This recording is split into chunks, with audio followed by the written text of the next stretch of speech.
Good evening, ladies and gentlemen. Um, I want to welcome you to yet another video broadcast of mine, recording of mine. My name is Deji Yusufu. I've been off this channel for a while now because I've been involved with a few family issues. I've also tried to um, make some videos, but unfortunately, they have not been able to materialize as I wanted. I'm hoping that I'll be able to get this one published. Okay, today I want to give a talk or discussion for my YouTube channel on a topic that I title God's Laws in Modern Times. God's Laws in Modern Times. It's actually the title of an article that I published today, which is on the 31st of August 2021 on my blog, the textandpublishing.com blog. Okay, but one of the challenges that I have with writing is that while I might have brought out a thought in an article, we are in a society, unfortunately, where people do not read that much. So many of my ideas sometimes get lost in these articles, and I just thought, okay, if there are some ideas that I feel very strongly about, why not just make a video about it along with the article that I might have written. Okay, so you can check the article up, but this is a video for those who may find it a little bit burdensome to read. You can watch the video. So today I'm talking about God's laws in modern times. Of course, we consider that we're in modern times. We're not just in modern times, we're actually in a supersonic times. We're in the internet age, and so much is happening in our days, and it's very easy sometimes for those of us who are in these days to want to think that we are gods unto ourselves, we are laws unto ourselves, because I believe that there has been no other age that has experienced the kind of knowledge explosion that ours have experienced. I'm a Christian minister, and our Bible tells us that in the end of the age, knowledge would increase, and that is what we're seeing today. So I started my article by making a confession. It's not a confession, it's just a statement. For those who may consider it a confession, fine.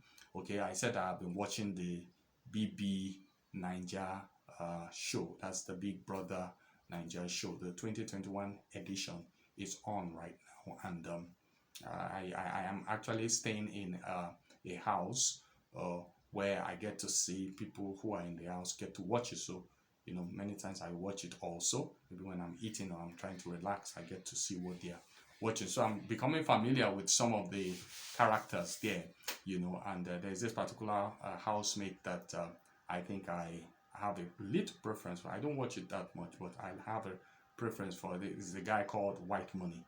I think he has quite some following, and the reason why I like him is simply because he's a handy person.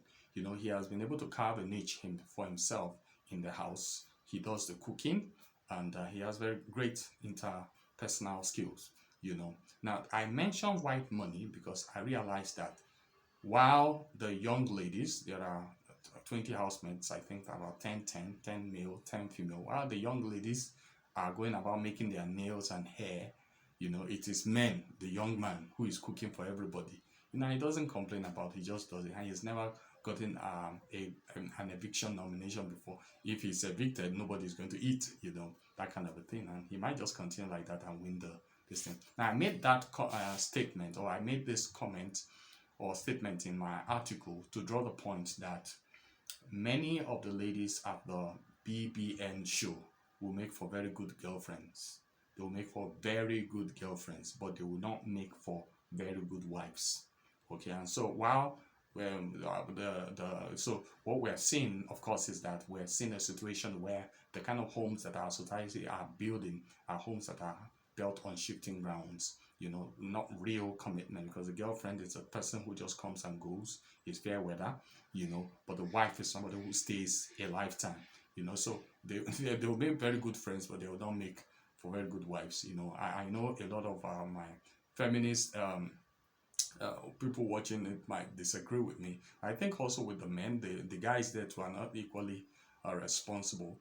It's a show that has come to stay. As much as some of us have criticized it and condemned it, it has come to stay. So we had better make do with it. So that's what I think, But again, you see, that show actually drew my heart to this whole subject of this matter, of God's laws in our society. Okay. Now, so I in my article, actually, after I made that introduction with the BBN, I actually drew the attention of readers to some thoughts that I have been dealing with.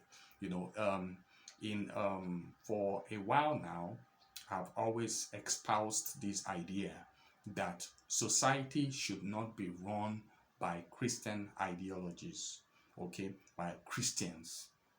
Society should not be run by Christians. I'm going to give you two reasons why. Number one, I felt that because Christianity is only one out of many religions, then it won't be fair to other religions if society is run by Christian laws alone. Okay, so I used to espouse that idea that society should be secular.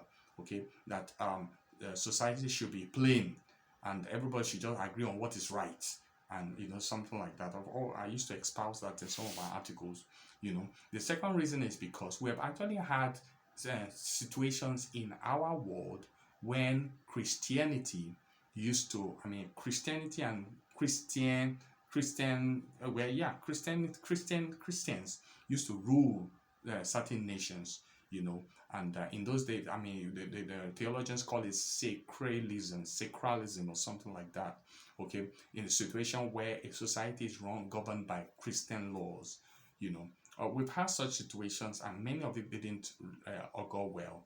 In the Middle centuries, in the Middle Ages, we had situations where European kings sent men to the Middle East to take over Jerusalem in the Crusades wars. There were not just one or two, there were up to three or four, in which a lot of people were killed. All of it was done in the name of Christ. Today, such histories are not something that Christians look back on and are proud of. And what led to it was secularism. Another one is the issue of in the days of the Protestant Revolution. There were countries that will claim that they are Catholic. Some will say they are Protestants.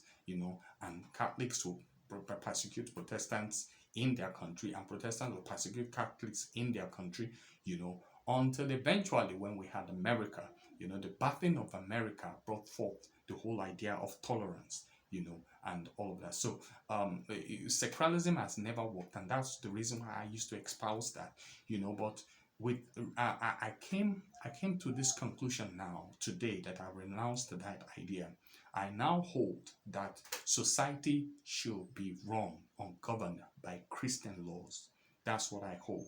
That society will be governed by Christian laws. Number one, God made our society, God made our world, and if Christians worship the true God of the Bible, then we would expect that the laws of God should govern our society.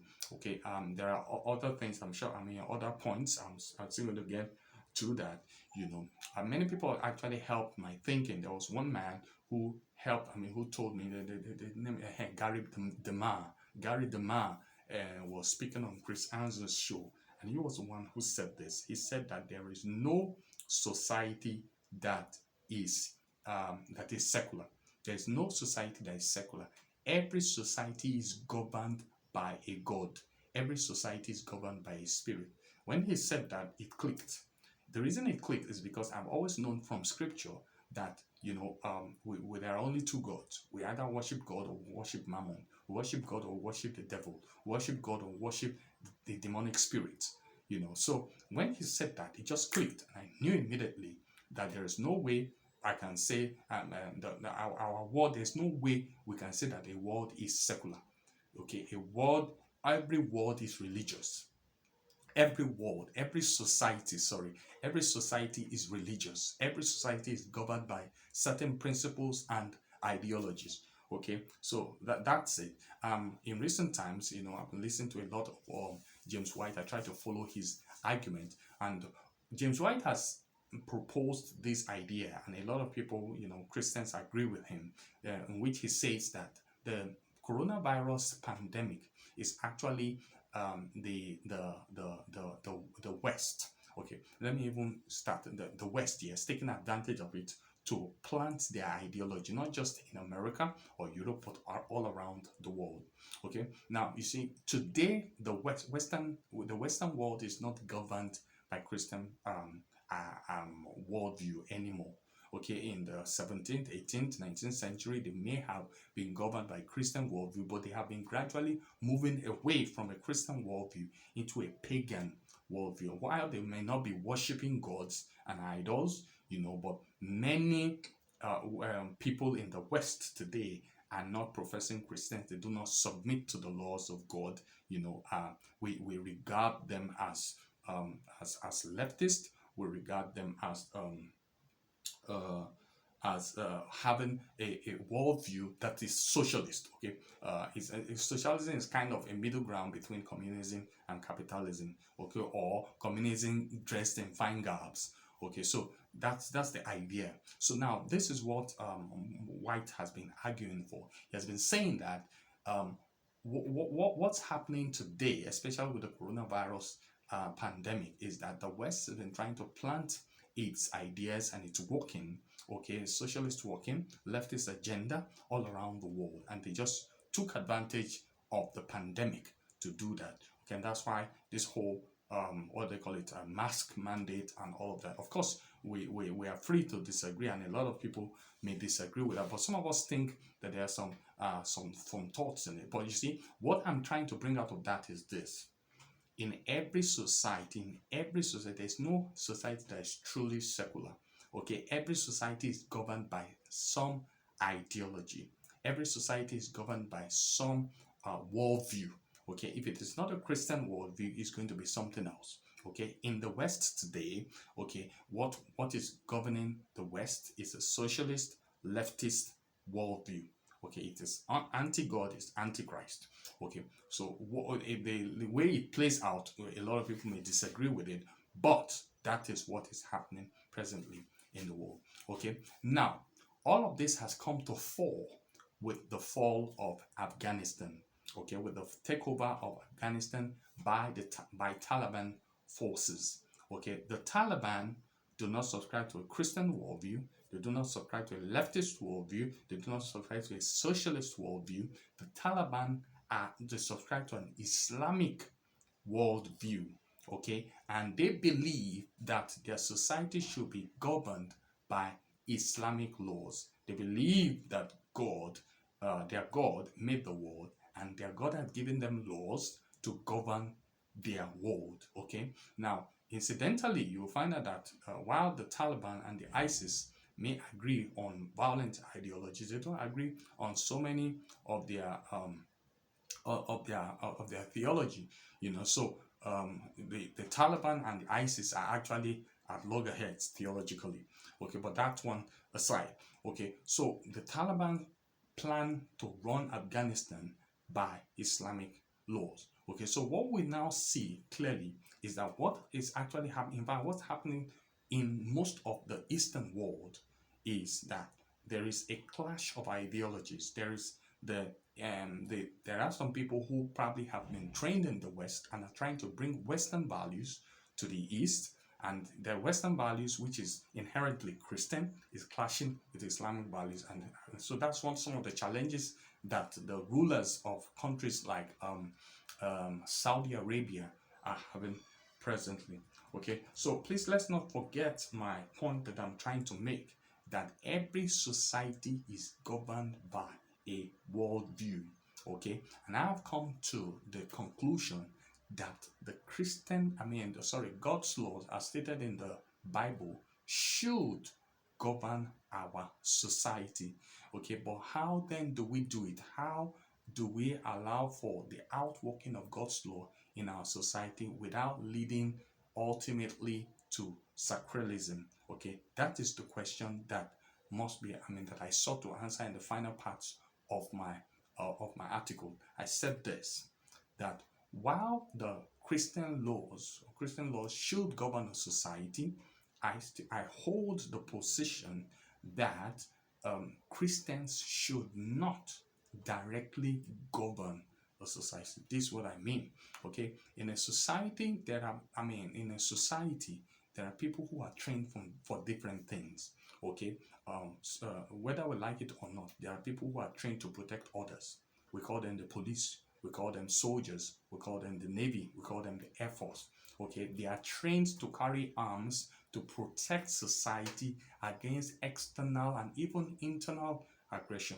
Okay, there are other professionals. We have health professionals, we have all sorts of professionals, whether we like it or not, and as much as we hate them. Okay, the people who govern society, politicians, are also professionals, or are supposed to be professionals in their own right. They're supposed to be able to govern society. Okay, so within politics, we have those who are in the executive, and we have those who are in the legislators. The legislators make laws, and then the executive help to lead societies with the laws that have been made. Okay, the judiciary help to enforce those laws, or help to interpret those laws in matters of conflict. Okay, so those are the, so we find out that everybody has their place. Okay, but how do the legislators make laws? How does the legislator come to the point where they will know that these are the laws they should make and these are the laws they should not make? A legislator should, or the legislative houses should be influenced by the Christian church, so that a legislator knows that there are certain laws he cannot propose. A case in point, homosexuality. Case in point, abortion. Okay, there are certain laws he cannot propose. So a legislator who has a fear of God knows that there are certain laws he cannot propose, he cannot even defend. And if they are brought to the law, he must join hands with others to pull it down. Okay, that's on one hand. Then we have the judiciary, who also carries out his work in the fear of God, and the executive at the same time carries out the work. But who reminds all of these people of the laws of God? The Christian church. The Christian church, that is the place of the Christian church. And that is what our ministers should be doing. Okay, in one hand, they must be preaching the gospel to bring people to saving faith in Christ Jesus. In second hand, they must be able to remind Christians of their godly call in society. And lastly, they must remind everybody of the laws of God that must govern a society. Okay, so James White was saying in one of his broadcasts, he said that some people asked and said, will men like Nancy Pelosi or Joe Biden or all of these leftist politicians in the US, will they be judged by God, knowing that Romans 13 says that God actually puts these people in power? James White said, and I agree with him, he said that all of these men will be judged by the holy laws of God. He said they will be judged. Why? It is not enough that you come to office and become governor or head of state or president. You must govern society by the laws of God. If you do not, God will judge you for what you did not do. Okay? And who are the people who must remind society of God's judgment? It is the church. So there's a prophetic place for the church. In the Old Testament, we had men like Jeremiah, we had men like Ezekiel, we had men like who else was this? Isaiah, who spoke to kings. They spoke to kings and they spoke to people around, calling them to godliness and righteousness. The church is still called to do that today. Okay, we're still called to remind our world of God's standards. So God's law still subsists in our society today. And so that, in a sense, that might be one place where myself and the Taliban agree. The Taliban agree that the laws of God, the laws of God in the Quran must rule a society. I believe that the laws of God in the Bible must rule a society. But where we disagree is that the Taliban are doing their own with force and with what do they call it, with the sword, enforcing it directly. But the church does not do that. The church does not enforce directly. The church speaks. We call society to holiness. We call society to righteousness. We call society to God's standard. Okay, so that's what I wanted to talk about, God's laws in our modern times. And I hope you enjoyed the broadcast. If you enjoyed it, I want to encourage you to share the video and subscribe to my channel. Thank you very much. My name again is DJ Yusufu. Bye bye.